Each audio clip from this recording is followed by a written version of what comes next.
Microsoft Word ထဲမှာ Matika စာရွက်တွေကိုခြံပြီးတော့စာမျက်နှာနံပါတ်တက်တဲ့အပိုင်းလေးကိုပြောပြမှာဖြစ်ပါတယ်။အရင်ဆုံး Microsoft Word ဖွင့်ပြီးတော့ဒီထဲမှာကျွန်တော်စာပိုက်ကိုလောလောဆယ်စာပိုက်ကို90လောက်အပိုင်90လောက်ခေါ်လိုက်မယ်ပေါ့နော်။ညီမချင်းထိုးတယ် RAND လို့ရိုက်တယ်။ပြီးတော့ရင်ကွင်းစာကွင်းပိတ်ထဲမှာကိုလိုချင်တဲ့စာပိုက်အရေးအတွက်ရိုက်ထည့်လိုက်ပေါ့နော်။ကျွန်တော်တို့လောလောဆယ်စာပိုက်အပိုင်90ယူပါမယ်။ညီမချင်း RAND ရိုက်မယ်ကွင်းစာကွင်းပိတ်ထဲမှာကိုလိုချင်တဲ့စာပိုက်အရေးအတွက်ရိုက်ထည့်ပြီးတော့ Enter ခောက်ပါဒါဆိုရင်စာပိုက်အပိုင်90ကျလာပါလိမ့်မယ်။စာမျက်နှာကဒီထဲမှာဘယ်လောက်ဖြစ်သွားပြီလဲဆိုလို့ရှိရင်စာမျက်နှာက9မျက်နှာဖြစ်သွားပါပြီအဲ့တော့ Matika ကပုံမှန်ဆိုရင်တော့ရှေ့ဆုံးစာမျက်နှာ1ကနေစတာပေါ့နော်အဲ့တော့ Matika ကတချို့ကြောက်လဲ2ရွက်ရှိရင်ရှိမယ်3ရွက်ရှိရင်လည်းရှိမယ်10ရွက်လောက်ဖြစ်ချင်လည်းဖြစ်မယ်ပေါ့နော်ကျွန်တော်အခုဒီဗီဒီယိုမှာ Matika က1ရွက်ထဲရှိတဲ့ပုံစံမျိုးနဲ့လုပ်ပြမယ်သဘောတရားလေးကိုကြည့်ထားမယ်နော်အဲ့တော့စာမျက်နှာ1ကိုကျွန်တော် Matika ထားမှာဆိုတော့ဒီစာတွေကိုကျွန်တော်ရှေ့မှာကာဆာချပြီးတော့ Enter ခောက်ပြီးတော့လေနောက်စာရွက်ကိုပို့လိုက်မယ်ဒါဆိုစာမျက်နှာတစ်ကြီးမှာ plain ဖြစ်သွားမယ်အဲ့တော့ဒါကြီးကိုကျွန်တော် Matika လို့သတ်မှတ်ကြည့်အောင်စာရည်လည်းရှိမှာပေါ့နော်တကယ်လို့စာကြောင်းရင်များရင်တော့ Matika စာရွက်က2ရွက်ဖြစ်ချင်လည်းဖြစ်မယ်3ရွက်ဖြစ်ချင်လည်းဖြစ်မယ်အဓိကတော့ကျွန်တော် Matika ကိုစာမျက်နှာနံပါတ်မတက်ဘူးဟုတ်ပြီနော်အဲ့တော့ကျွန်တော်စပြီးတော့စာမျက်နှာနံပါတ်တက်ကြည့်အောင်ဘယ်လိုသွားမလဲဆိုတော့ပုံမှန်တိုင်းပဲအရင်သွားရတယ် insert state ကိုသွားပါပြီးသွားရင် page number ကိုသွားတယ်စာရွက်ကထိပ်မှာစာမျက်နှာနံပါတ်တက်ချင်တယ်ဆိုရင် top of page စာရွက်ကအောက်ခြေမှာစာမျက်နှာနံပါတ်တက်ချင်တယ်ဆိုရင် bottom of page ကျွန်တော်တို့စာရွက်ကထိပ်မှာပဲလောလောဆယ်တက်ပြပါမယ် top of page ကိုရွေးတယ်ပြီးရင်ကိုကြိုက်တဲ့အနေထားကိုရွေးပါတော့ကျွန်တော်ဒီမှာ center ပေါ့နော်စာရွက်ကအလယ်မှာစာမျက်နှာနံပါတ်ထားတဲ့ပုံစံလေးကိုကျွန်တော်ရွေးလိုက်ပါတယ်ဟုတ်ပြီနော်ရွေးပြီးတော့ရင်ဘာလုပ်လဲ close နဲ့ထွက်ပါတယ်ရမှာနော် okay ပြီးတော့ရင်ကျွန်တော်တို့ကဘာလုပ်ကြမလဲဆိုတော့လေအခု Matika စာရွက်ကိုကျွန်တော်ခြံမယ်နော်စာမျက်နှာ2ကနေစာမျက်နှာစတက်မယ်အဲ့တော့ Matika က1ဆိုတော့1ကိုကျွန်တော်တို့ထားလိုက်တကယ်လို့ကိုက Matika က2ရွက်ရှိတယ်ဆိုရင်အပေါ်က2ရွက်ကိုဘာမှမလုပ်စာမျက်နှာ3ကနေစပြီးတော့တက်မယ်ပေါ့အဲ့လိုမျိုးသွားပေးရမှာနော်ကျွန်တော်ဒီမှာတော့စာမျက်နှာ1ကစာမျက်နှာ1မှာပဲ Matika ထားတာဖြစ်တဲ့အတွက်စာမျက်နှာ1ကြီးကိုခဏထားလိုက်ကျွန်တော်ဒီစာမျက်နှာ2ကိုလာမယ်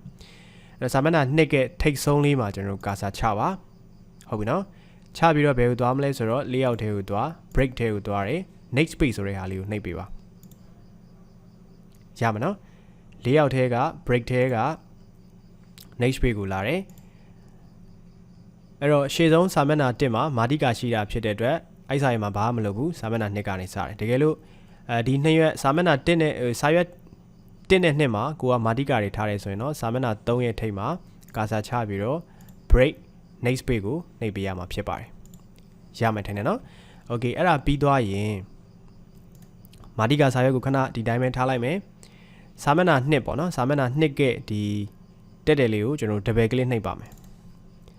ရမယ်နော် double click နှိပ်ပြီးသွားရင်အပေါ်မှာ design tab တွေ့ရပါလိမ့်မယ် design tab လေးပေါ်လာပါလိမ့်မယ်အဲ့ဒါကဒီထဲမှာကာဆာကျနေမှာဖြစ်မယ်အဲ့လိုကာဆာချဖို့က double click နှိပ်မှာပဲအဆင်ပြေပါလိမ့်မယ်နော်အဲ့တော့ဒီလိုမျိုးကာဆာကျနေပြီဆိုရင် design tab ထဲမှာ link to previous ဆိုတဲ့ဟာလေးကိုဖြုတ်လိုက်ပါပြုတ်သွားပြီနော်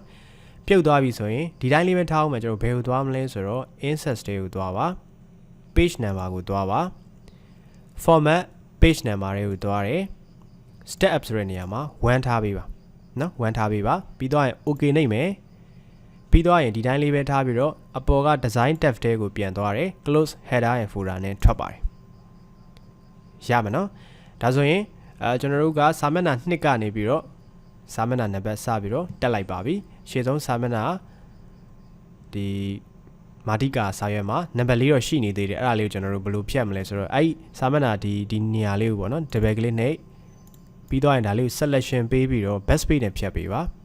ပြီးတော့ရင် design tab ထဲမှာ close header and folder နဲ့ထွက်ပေးပါဒါဆိုရင် Matika မှာစာမျက်နှာနံပါတ်မရှိတော့ဘူးအောက်ကနေစပြီးတော့တက်သွားပြီဖြစ်ပါတယ်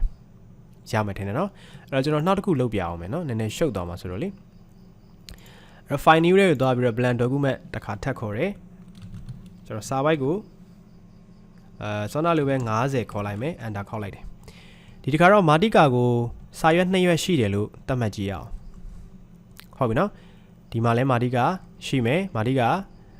ပြီးတော့ရင်ဒီစာမျက်နှာ2ကိုလည်း Matika ရှိတယ်လို့သတ်မှတ်မယ်အဲ့တော့ကျွန်တော်တို့စပြီးတက်ချင်တာစာမျက်နှာ3ကနေစရမှာပေါ့နော်ရှေ့2ရွက်က Matika ရှိတော့လေအဲ့တော့ပုံမှန်တိုင်းပဲ insert state ကိုလာတယ် page number top of page ကိုလာတယ်ကိုကြိုက်တဲ့ပုံစံလေးကိုရွေးပါ ရမှာနော်ရွေးပြီးသွားရင် design tab မှာထွက်တယ်ပြီးသွားရင်ရှေ့ဆုံး2ရွက်ကမာတိကာဆိုတော့ဒီ3ရွက်မြောက်စာရိုက်ကထိတ်မှာကာစာချပြီးတော့layoutကိုလာတယ် break ကိုလာတယ် next page ကိုသွားတယ်ရမှာနော်ပြီးသွားရင်ဒီစာမျက်နှာ number လေးပေါ်ကို double click နဲ့ဟုတ်ပြီနော် double click နဲ့ပြီးသွားရင် design tab ထဲမှာ link to previous ဆိုတဲ့ဟာကိုဖြုတ်ပြီးသွားတာနဲ့ insert page number format page number ထဲမှာ step ဆိုတဲ့ဟာရှိတယ်အဲ့ဒါကိုဘာထားမလဲဆိုတော့1ထားပေးပါ okay နိုင်မယ်ပြီးတော့ရင် design tab ထဲကိုပြန်သွားတယ် close header and footer နဲ့ထွက်ပါတယ်ပြီးတော့ရင်တော့ရှေ့ဆုံး2ရွက်မှာရှိတဲ့စာမျက်နှာနံပါတ်တွေကိုဖြတ်ပါမယ်ဒီနေရာကို double click နဲ့ selection ပေးတယ် backspace နဲ့ဖြတ်လိုက်တယ် close header and footer နဲ့ထွက်လိုက်တယ်ဒါဆိုရင်ရှေ့ဆုံးစာရွက်2ရွက်ကမာတိကာရှေ့ဆုံးမာတိကာစာရွက်2ရွက်မှာစာမျက်နှာနံပါတ်တွေမရှိတော့ပါဘူး3ကနေစတက်သွားပြီဖြစ်ပါတယ်ဟုတ်ပြီနော်အဲ့တော့ဒီနီလန်းလေးတိုင်းကိုကမာတိကာ4ရွက်ရှိရင်ဘယ်လိုလုပ်မလဲ5ရွက်ရှိရင်ဘယ်လိုလုပ်မလဲဒီလိုမျိုးလေးပဲသွားပေးရမှာဖြစ်ပါတယ်အဆင်ပြေမယ်လို့ထင်ပါတယ်နော်အဲ့တော့ဗီဒီယိုတစ်တွေအများအားတင်ပေးနေတဲ့ကျွန်တော်ရဲ့ channel လေးကိုလည်း subscribe လုပ်ပေးဖို့ပြောချင်ပါတယ် okay အားလုံးအဆင်ပြေပါစေနော်